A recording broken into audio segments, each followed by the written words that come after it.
Håkan and Rickard, thank you so much for joining me today. I understand you are with Venizum, and I'm really curious to hear more about your adventure. You're a founder of this company, Håkan, and you're a founder that found the time not only to build a company, but to write a book about translation. Can you tell me more about that? How does a founder find time to do both at the same time? Yes, of course. When you build up a company, then you also see a lot of things what's missing in the domain. And there are a big change what happened in the domain now. The LLM coming in and take over more and more from the traditional translation system you have on the market. And then I could not find any information on how this working, etc. And then I need to write down this and do it on a place. And there have been a lot of people have been interested of it. So this is what happened. You felt like translation was a topic that really needed to have more information out there than what was available. So you wrote a book about it. So now walk me through the origin of the platform. What was the initial problem that made you feel like you had to build something? You had to build Venizum. That's coming from an initiative in Salesforce, I will tell. Because after my last journey before this, we was having the marketing domain. Then the Salesforce come to me and tell, you need to take this part because we're missing this now. And then I start to build it up. And then the first two clients what we signed a contract with was Mary Kay here in US and Air France. In that time, start a company, get this as a two first client is really amazing. And thanks for Salesforce for that. To give the opportunity to give the word to this client about me and building the company. Do I get that right, that the challenge that you worked on was already identified by the product team within Salesforce, and they somehow did not have the capability and the capacity to work on that specific problem, and you decided to take on the challenge and to build it as the platform that Venizum is today, right?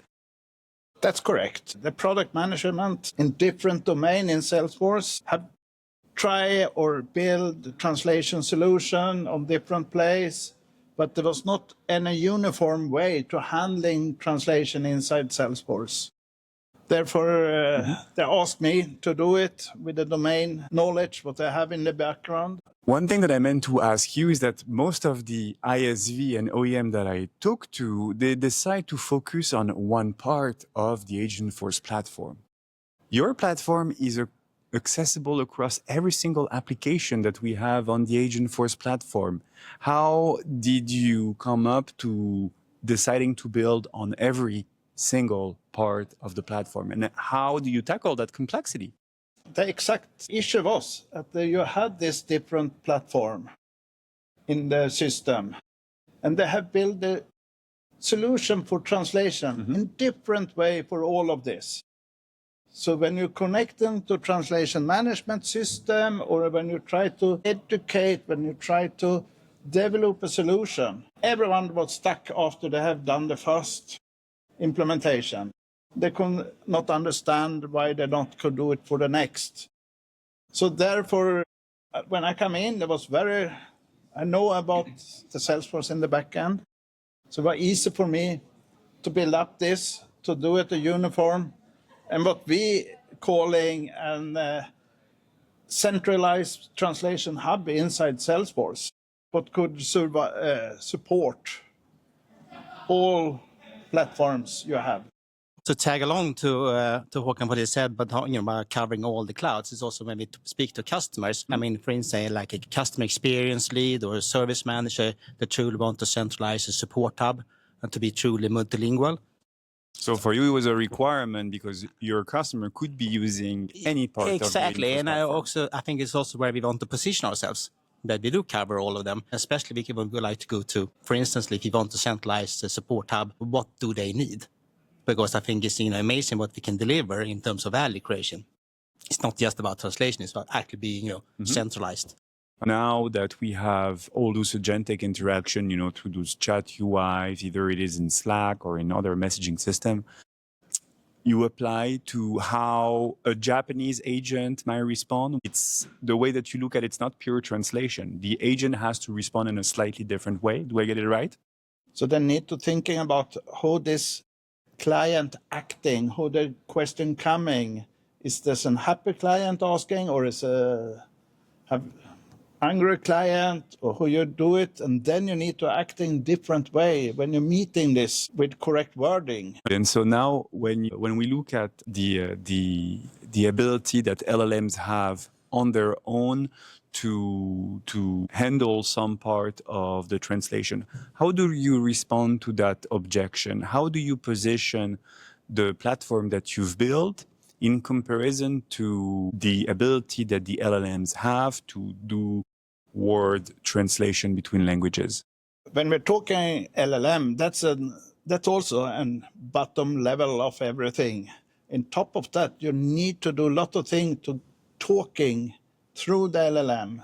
You need to have a good context of what you're talking, and that context need to be dynamic also. They're changing based on if they're a business user you're talking to, or is a developer you're talking to.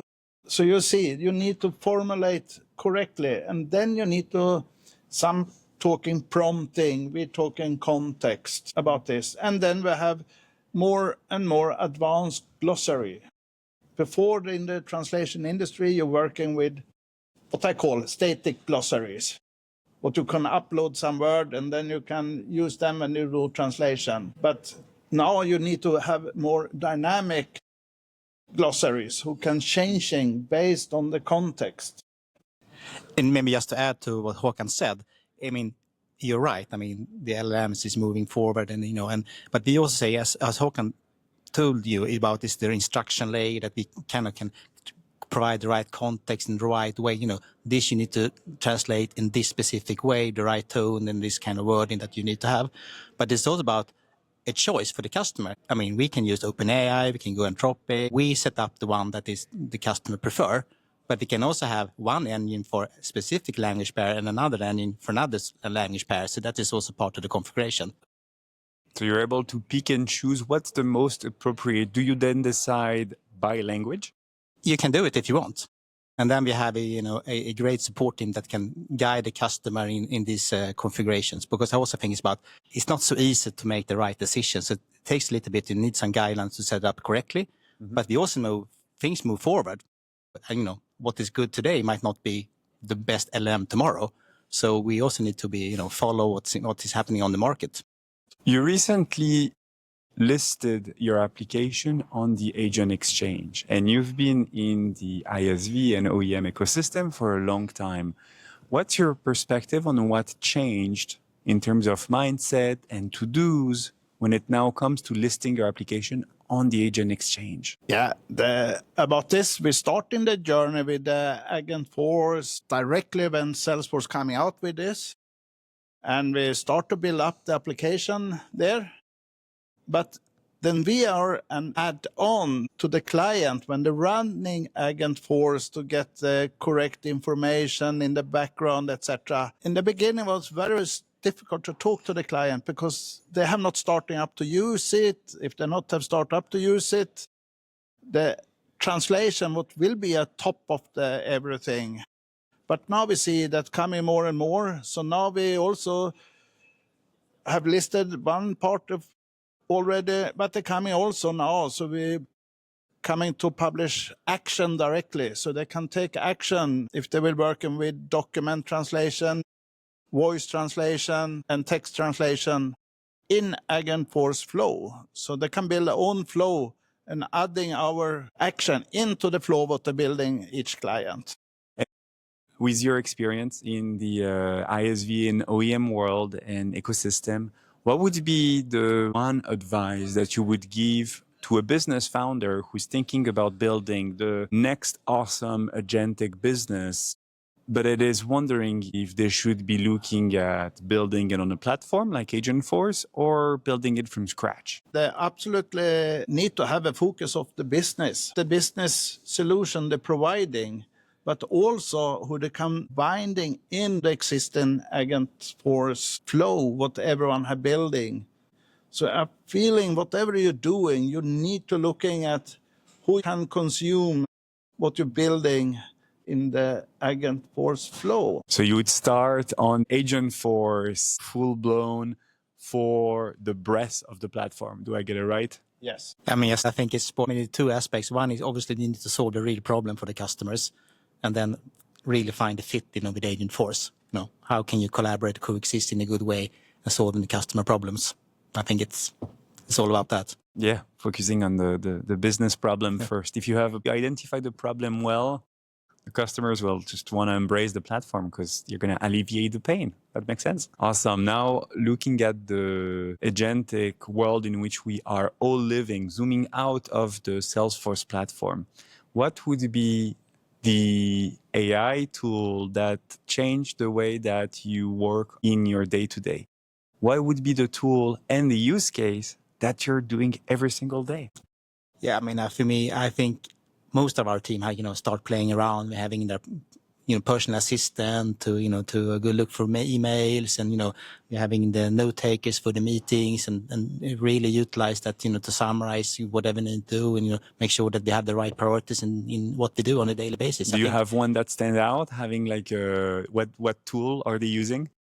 I mean, I think in the beginning, we allow them to play around a little bit, with everything. But I mean, clearly some use Claude, some use OpenAI, ChatGPT, or some use Gemini. But I think the essence is, that you really embrace it, because I think it's something you just need to do. And I think for me, I use it quite a lot. I mean, from just comparing, a couple of months back compared to today, I use it a lot now.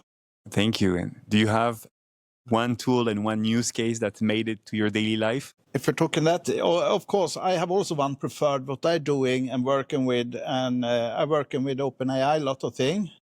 But the most important when you're talking about if you have Gemini, whatever LLM system you have outside, you should make a strategic choice and go for one of them. And then you need to training them so they understand what you're doing, who you're talking. Then you get the absolute best benefit from it. They can help you really much if they have everything.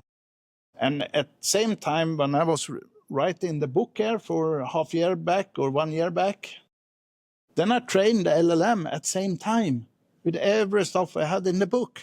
And then I can use all this data what the LLM has about the translation process, everything they know. So I can get a really good recommendation without writing any word. So you have your own personal brain by feeding it with all the knowledge that you've worked on putting into this book. Yes. Well, thank you so much for spending the time with me today, sharing your adventure on the AgentExchange with your new listing. I hope that you're going to have a great TDX for the upcoming days, and I'm looking forward to see the platform in the upcoming months. Thank you very much. Thank you.